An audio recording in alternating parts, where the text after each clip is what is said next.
ओम नमो भगवते वासुदेवाय नमो नमः। जय श्री कृष्णा मित्रों, राधे राधे। आज की वीडियो में देवउठनी एकादशी व्रत कथा का श्रवण करने जा रहे हैं।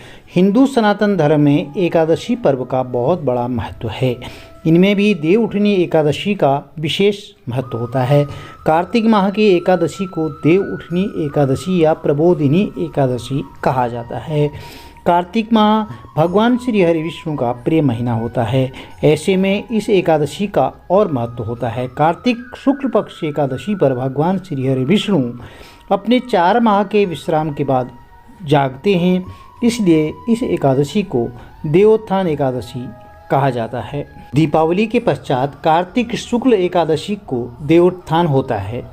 इस दिन सारे घर को लिपाई पुताई करके आंगन को खड़िया मिट्टी से भी गेरू से काटते हैं। आंगन के बीच में अथवा ओखली में एक गेरू से चित्र बना करके पूरी, पकवान, बेर, सिंघाड़े, गन्ना और ऋतुफल उस स्थान पर रखकर डलिया से ढक दिया जाता है और एक दीपक भी जलाया जाता है।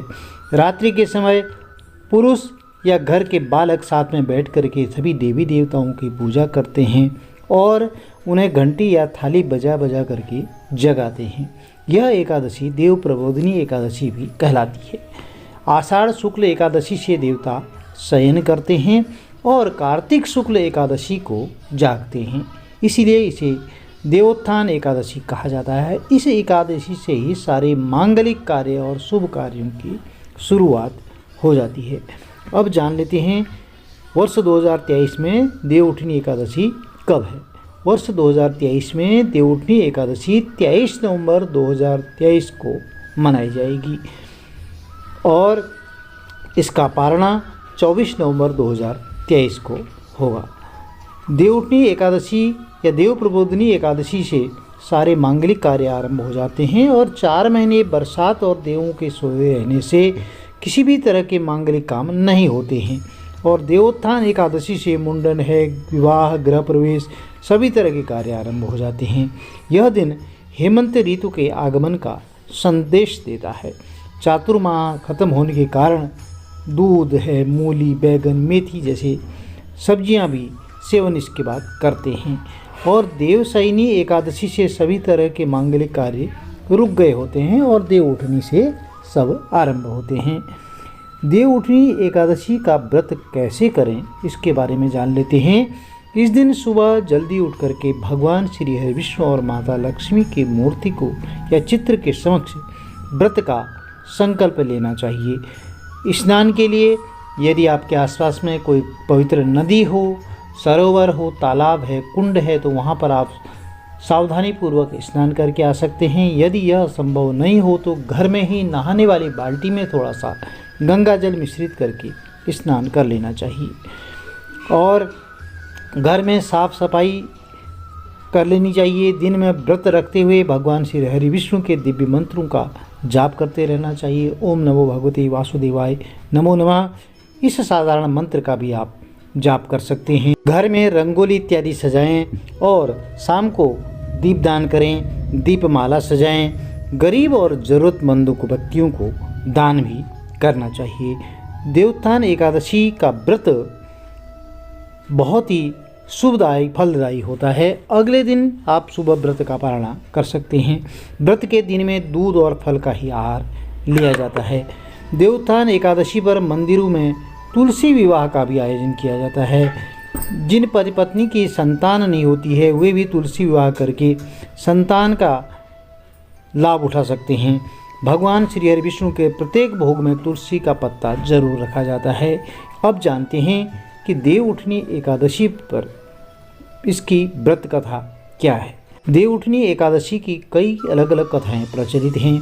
एक कथा के अनुसार एक बार भगवान श्री हरि विष्णु से लक्ष्मी जी ने कहा कि हे प्रभु, आप हमेशा जागते रहते हैं और जब सोते हैं तो कई वर्षों तक सोते रहते हैं।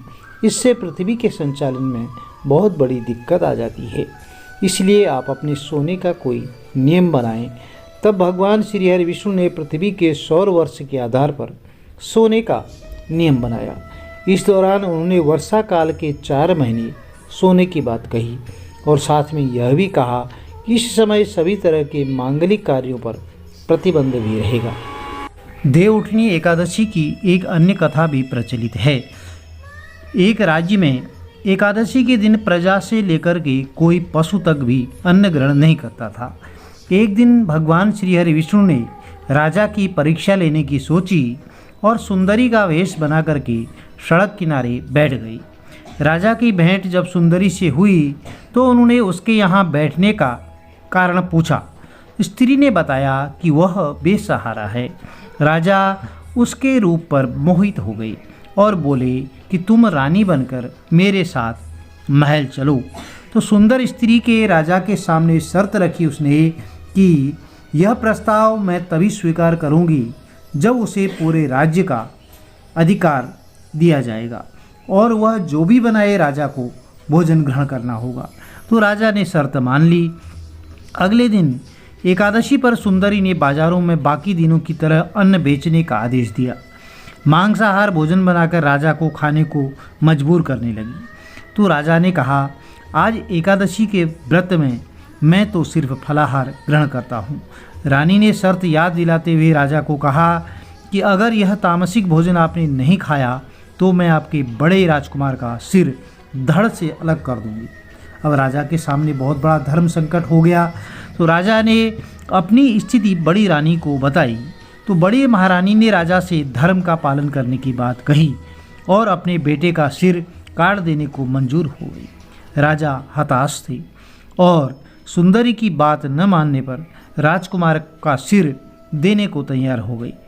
सुंदरी के रूप में श्री हरि विष्णु भगवान ने राजा के धर्म के प्रति समर्पण को देखकर बहुत अधिक प्रसन्न हुए और उन्होंने अपने असली रूप में आकर के राजा को दर्शन दिए। तो विष्णु भगवान ने राजा को बताया कि तुम्हारी मैंने परीक्षा ली थी और तुम परीक्षा में पास हो गए हो, बोलो तुम्हें क्या वरदान चाहिए। तो राजा ने इस जीवन के लिए प्रभु का धन्यवाद किया और कहा कि अब मेरा उद्धार कीजिए। राजा की प्रार्थना श्री हरि विष्णु भगवान ने स्वीकार की और वह मृत्यु के बाद वैकुंठ लोक को चला गया। बोलिए श्री विष्णु भगवान की जय। प्रिय भक्तजनों, यदि कथा आपको अच्छी लगी तो चैनल को लाइक शेयर सब्सक्राइब जरूर कीजिए। साथ में बेल आइकन अवश्य प्रेस कर दीजिए जिससे कि आने वाली वीडियोज़ की नोटिफिकेशन आपको ठीक समय पर मिलती रहे। भगवान श्री हरि विष्णु और माता लक्ष्मी का आशीर्वाद आपके कुटुंब पर परिवार पर सदा बना रहे। जय माता दी। आपका दिन शुभ हो।